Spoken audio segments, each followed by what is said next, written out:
In this particular video, I will be using two charge blades that have been crafted from materials by new monsters in Monster Hunter World. The very first charge blade that I will use is from a monster that was prominently featured in the very first Iceborne trailer. It is Biotodus, because that is one of the best elemental charge blades in the game right now. And the second one is going to be from another monster that was revealed in a later trailer. Therefore, I don't know if people want to do media blackouts or what the deal is, but just know that one of the charge blades that I show here does reveal a monster that is returning to the game. The reason I had to do that is because it is the only relevant impact Phial charge blade that I've crafted so far, and I needed to show some impact charge blade footage in this video. I'm very sorry, but at this point it's very hard for me to capture B-roll that does not include newer monsters in Iceborne. I am trying to keep it as much as possible to monsters that have been shown in trailers so that the spoilers are kept to a minimum, but you know, it is what it is. So if you guys are scared about that second charge blade, that's fine. You can come back and watch the video later. If, however, that is not the case, let's begin. Shields up, Iron Breakers. Rurikhan here, coming at you with another video. Welcome back to Monster Hunter World Iceborne, and today I'm going to be bringing you my charge blade crash course. Now, as you guys know, a couple of days ago I put up a poll on my YouTube community page asking you which weapon you wanted me to focus on next. I gave you 4 choices, but I already knew that the charge blade was going to win, because whenever I put charge blade on any poll, it's always going to win because it's a very flashy weapon. A lot of people really like the charge blade. It's a very satisfying weapon to use, and it's also one of the more technically complex weapons in Monster Hunter World. As such, usually people want to see content around the charge blade, which is understanding. It's a really, really cool weapon, and that's probably why you're here in this video. Now, I'm not going to go into minutia for every single movement that you can do with the charge blade. I did a video about that a year ago when Monster Hunter World originally came out, so you can check that. I'm going to link it on the top right-hand side if you really want to go in depth with every single move that you can do on the charge blade. I'm going to be focusing on the basics that you need to know, as in the moves that you're actually going to be using in most fights. And then I'm also going to be focusing on the stuff that is new to Iceborne.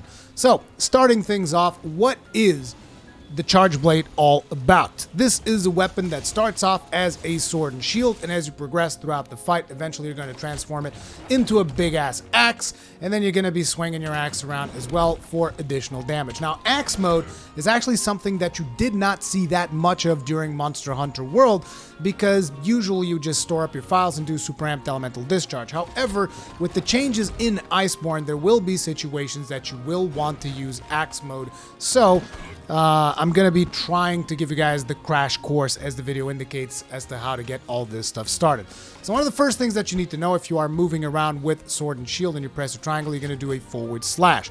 This is a very useful attack because it's going to allow you to close up on a monster and get an attack in as fast as you can. You can also do this attack with your weapon unsheathed by pressing triangle and circle. This is like your most opener move for just about everything. Monster moves around, monster moves behind you, turn around, bam. Move a little bit forward, slash him with the triangle and circle, okay? Like, very basic move, something that you should most definitely use as often as possible. But it is a charge blade, so technically speaking, we should be using charge attacks, right? Well, circle does this little charged rising slash thing, but if you keep it pressed, it's going to charge. However, you just still did a charged rising slash thing, so it's not particularly impressive, is it? However, the thing about that is that you need to stop pressing the button the second your attack charges, so something a little bit like this. Now, your attacks are probably going to charge a little bit slower than mine because I am running 3-piece focus already. Not everybody likes using 3-piece focus on charge blades. I do. So this is what it should look like every single time you perform it. Practice it. Practice when you're supposed to be releasing it. And make sure that you get that right all the time, because that is going to be one of your most used attacks coupled with this bad boy right here. So you're going to close up on a monster using the forward slash. After that, immediately charge up with the circle and do that, right? This is your basic bread and butter combo. And then you can follow that up with 2 other attacks that you're going to have to choose depending on the situation. So, say for instance you want to move slightly forward a little bit more into the monster, or even just in most cases this is a good attack to use. You're going to press triangle again after that little combo that we just did. So you go triangle circle into a charge double slash into triangle again. Now, the reason this particular combo is really good is because at the end of that third attack, you're going to see that your shield is going to be in front of your character, and that right there is what we call a guard point. So even if a monster tries attacking you after that particular attack, you are going to be safe. because your shield is going to be in front of you, so you're good. However, this attack does move you a little bit forward and sometimes can cause you to go out of position, cause you to move a little bit too forward or something like that. So it's not always the best option. You're going to have to pick and choose when this particular attack is the best option for you. And when it is not, you can follow up with another triangle circle instead, and you're going to get the shield thrust. Now, the shield thrust is going to be an attack, and if you have Phials charged, which we will talk about Phials in just a minute, it is also going to deal Phial damage, which is pretty good, and it doesn't move you as much as the other attack. Therefore, it's a better attack if you want to remain stationary, and it also chains into another special attack if you then press triangle circle again. So let me give you an idea of what you can do. You can go like this, then double charge slash, and then into sword shield thrust, and then you can do the amped element discharge. Like, whoa! The hell was that? We'll get into that bit a little bit later. Keep it in your pants there, cowboy. The next move that I want you guys to focus on is pressing circle and inputting a direction on your left analog stick. This is called a sliding slash, and it is a movement ability. So any attack that you do, you can follow it up with a sliding slash in any direction. So say, for instance, I'm going to attack forward, then press left and circle. It's going to do that little movement to the left and circle, and again, right and circle, and backwards, and forwards. You can move in any direction that you want. This is very important because you might be attacking a monster and then you're like, oh, I want to move to a different location. So, for instance, I'm attacking this monster from the side, but all of a sudden I want to move to the front. So I'll do a sliding slash to the right and I'll be in front of the monster. It is very important for you to master these things because these little movements that you can do with the charge blade could be lifesavers in avoiding monster attacks and counterattacking them. So really practice this sliding slash as well. So again, the stuff that I told you guys to practice so far: forward slash, charge double slash, which demands that you release at the end of the charge combo, and also the little shield thrust, which can be done after any attack by pressing triangle circle, and also the follow-up attacks from the charge double slash as well as the sliding slash. And remember, it can be done literally after anything. So even after a shield like this, bam. Even after you do just like a regular attack like that, bam. Any attack can be followed up with a circle attack, and that is going to be very good for you to move around and get acquainted with the battlefield. Now, if you look to the top left-hand side, you will notice that we got a sword, a shield, and a bunch of vials over there that you're going to be like, what the hell are those? Those are Phials. This is a charge blade. You're going to be charging it up with power. So the more you attack monsters, you'll notice that those Phials start changing color. So right now they're yellow. Whenever they're yellow, they're going to give you 3 Phials. In my case, I have 6 Phials. If you're just starting out with the charge blade, you might only have 5. I have 6 because I have a special decoration called a magazine jewel, which increases the Phial number by 1, which is good, but, you know, don't worry too much about the number of Phials. You'll get there eventually. Just know that when that little thing is yellow, you're going to get 3 Phials. Usually you want to fill it up all the way, and for that you need it to be red. So we're going to do another charge attack right there. Now, not only we went red, we went a little bit overboard because it's glowing red. This is going to be a problem. If your blade is glowing red, you're going to bounce off every attack, like that. Every single attack that you do is going to bounce off of the monster if you are glowing red. So when you're glowing red, you're going to need to charge your Phials into your shield. Now, R2 is the universal block button for any weapon that has a shield. So you can hold your block button, then you press circle, bam, you store your Phials into your shield. Now your Phials are in there. There's a bunch of options that are available to you. I'm not going to be going over all of them because there's just too much to go over. I'm going to tell you the stuff that I feel you need to know. So number 1, you're going to learn how to charge your shield because your shield now has Phials, but it's not charged. So what you want to do is you want to spam triangle circle, and you'll eventually get to a combo that looks a little bit something like this. The amped element discharge, and that used up one of your Phials. If you guys want to see what it looks like on an enemy, that's going to make a nice little explosion, right? Bam! And then it's going to give you like 3 little explosions from the Phials that we've just expended. Let me just recharge those Phials real quick.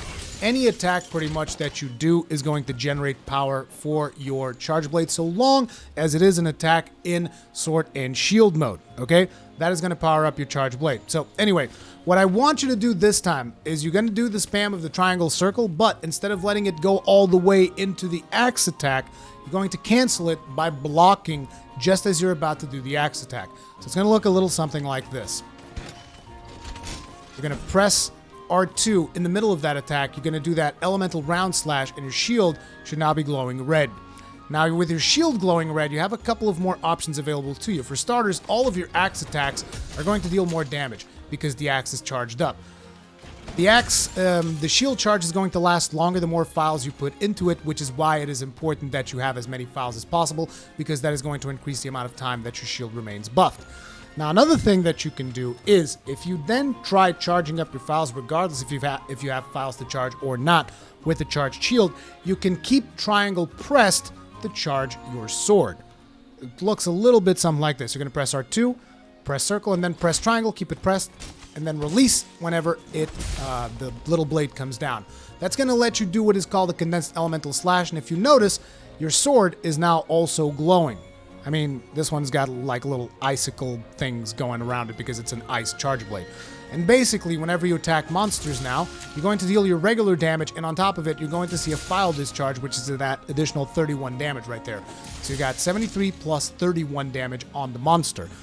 That is going to be the case for how long your sword remains charged, and on top of that, you will never bounce off of the monster. You get Natural Mind's Eye as long as your sword is charged. As you can see, it doesn't last very long, but you can recharge it whenever you want, so long as your shield is charged. You should strive to make charging your sword a part of your natural rotation, so usually the perfect time to do it is whenever you're ready to store some Phials on your shield.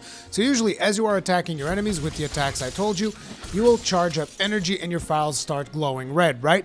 That is when you're going to store your Phials on your shield by using R2 circle. At that point is usually when you want to charge up your sword, because in one movement you will store Phials in your shield and you'll charge up your sword like so.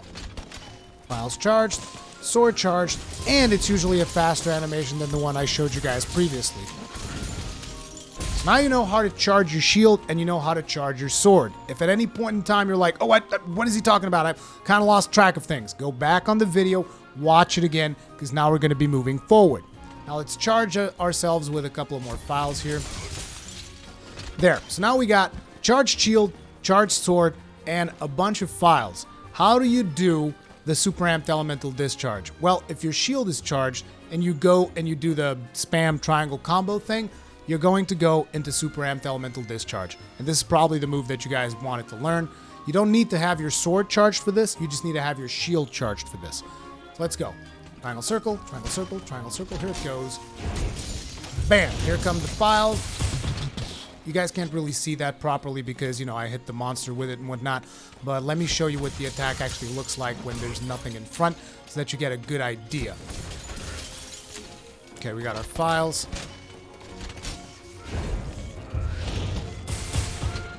Okay, that is all of the Phials being discharged onto the monster. If you have 6 Phials, that little conal explosion is going to consist of 6 individual explosions that go out in a cone wave into the monster if you happen to hit the monster with it. That, right there, ladies and gentlemen, is the super amped elemental discharge that most people want to learn about, okay? One of the things that you guys might have noticed about super amped elemental discharge is that you have one beefy melee hit, and immediately after that, you're going to have the Phials discharging from the point of origin of that particular hit.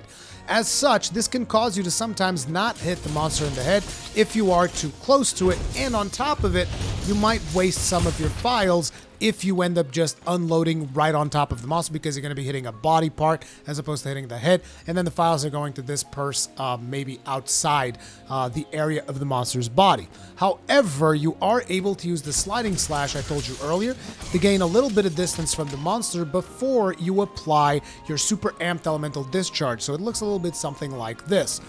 Back in circle, and then you go into your triangle circle spam, and you're going to be hitting the monster probably in a better spot, and most likely you're going to get more Phial discharges on your target as opposed to being dispersed outside of it. Now, as you guys can see, we're running out of shield charge because it is beginning to glow, so I'm going to recharge my shield real quick. You should know how to do this by now.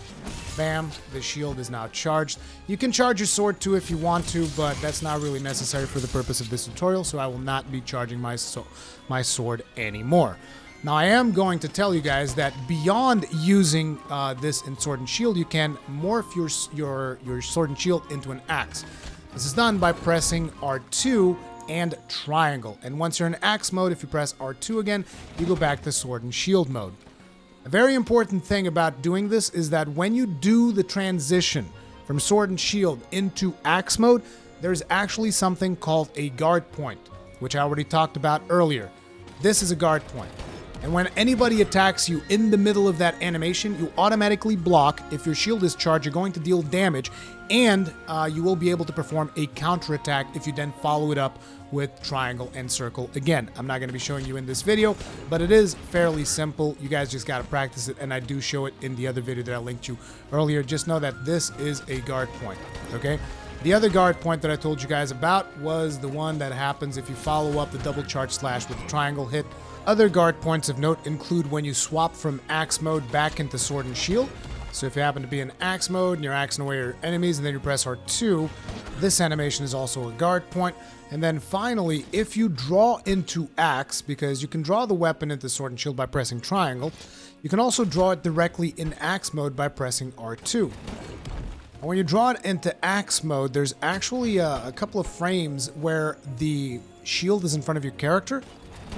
During those frames where the shield is in front of your character, that is also a guard point, which means you can block incoming enemy attacks and you can counter them with a super amped elemental discharge should you have the Phials and your shield charged.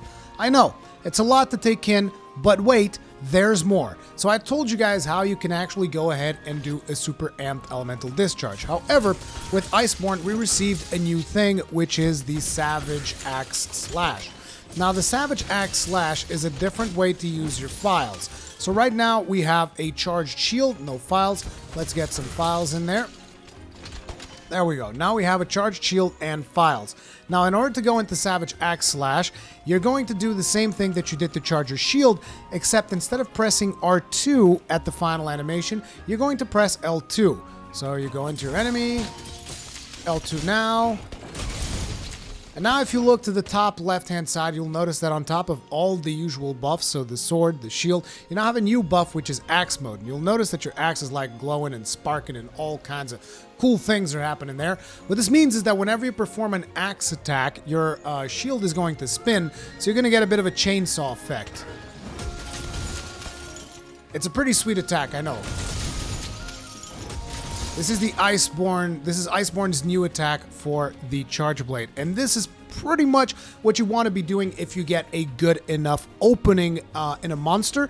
You want to most definitely be zapping them all over the place. Now, an important thing is, I haven't really told you that much about axe attacks, but basically, the idea behind the axe is that you use triangle for just regular attacks.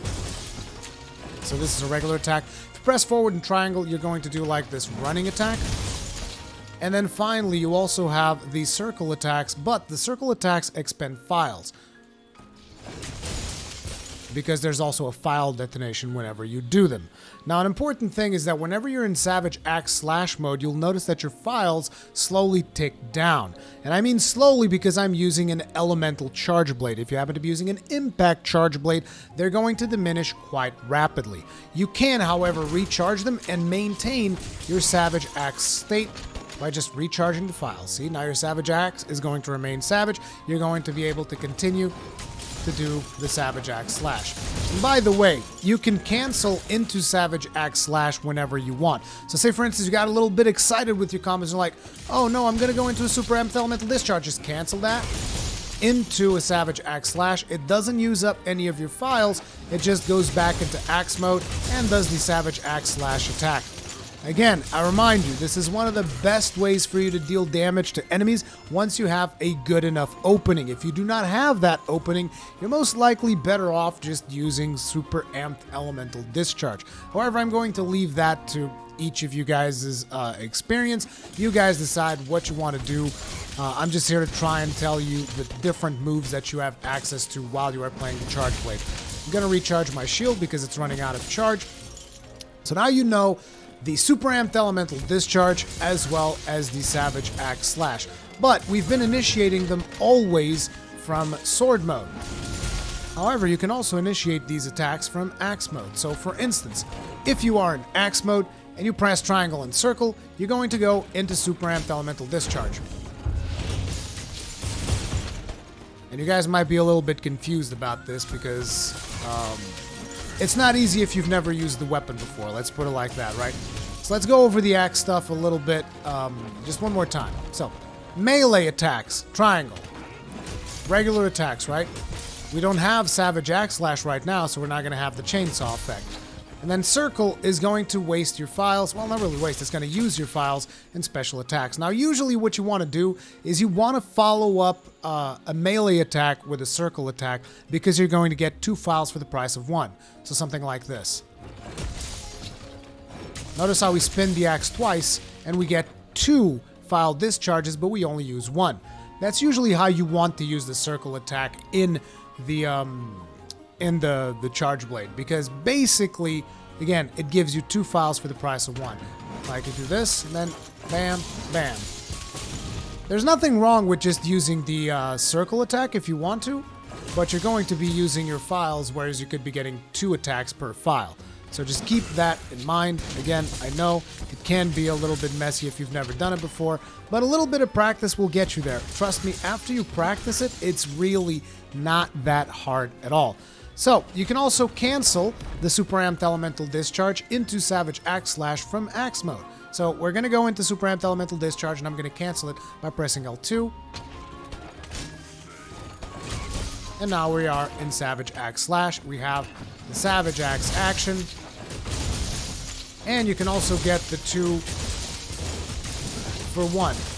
However, I did use 2 files there, and there really wasn't any need to. If you just press triangle and then circle, you're still going to get the 2 for 1. And again, triangle, circle, 2 for 1. And also remember that at any point, you can still do a Super Amped Elemental Discharge. So you can go like, bam, bam, and they're like, well, there's only 1 file left. Boom! Super Amped Elemental Discharge, bam!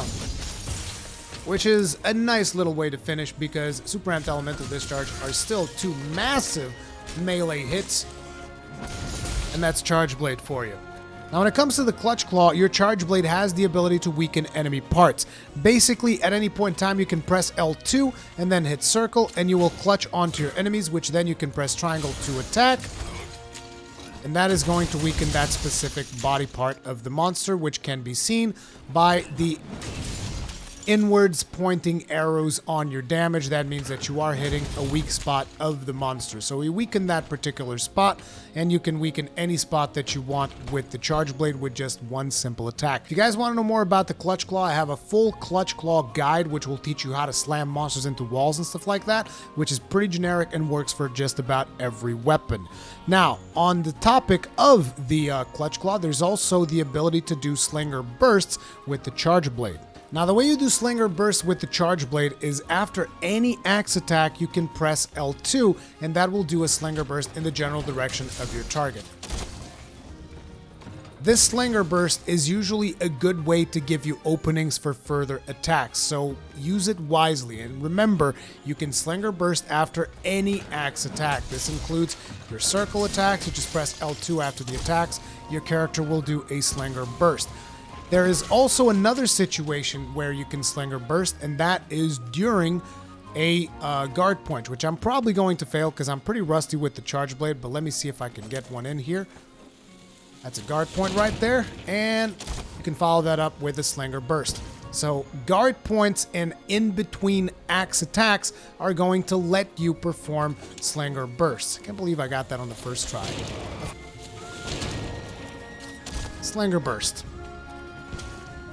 Now during this video, I also talked about the file types of Charge Blades. There's 2 file types. There's the Power Element file, which is the one that you guys have seen in this video, and there is the Impact file. And now some of you guys may be wondering, what's the difference between a Power Element file and an Impact file? Well, Power Element file is going to deal elemental damage, which means you will have to align yourself with the opposite element of your desired target. So for instance, if you're fighting some kind of a fire monster, most likely you want to have either water or ice. Consult your hunter's notes. That's what they're there for. They will reveal the weakness of every monster as you fight them. So basically, if you're using an elemental Charge Blade with Power Element file, you're going to want to align your element with the element the enemy is weakest to obtain best results.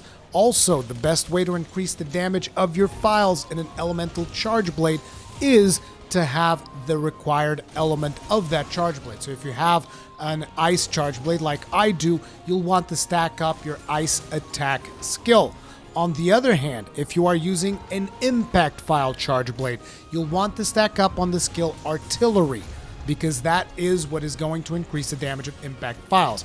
Impact Phials are not dependent on the element of your enemies and can be used on any enemy. However, your damage is probably not going to be as high as if you are using a power element Phial of the opposing element of the enemy. The other upside to using impact Phials, though, is that they deal KO damage, which means if you're able to do super amped elemental discharge in the monster's face, you might be able to get a KO. These are two very different types of charge blades, and you're going to have to do a little bit more research into it because it's a much broader topic that I would be able to put in this particular video.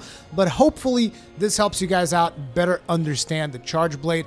As with every video that I do, my objective with this is to get more of you trying out different weapons. I understand that the charge blade is a particularly daunting one, but I can guarantee you it's not as hard as it looks, and it is a ton of fun. Let me know what you guys think about this crash course in the comment section down below. Thank you all very much for watching. If you enjoyed this video, if it helped you out in any way, hit that like button. Consider subscribing, hitting the bell notification icon so that you're notified either when I do one of my Moss Hunter live streams or whenever a new Moss Hunter video comes out. I'm going to be working on builds for the charge blade, so you can expect those to be coming pretty soon. Thank you all very much for watching. Stay strong, and may your shields never break.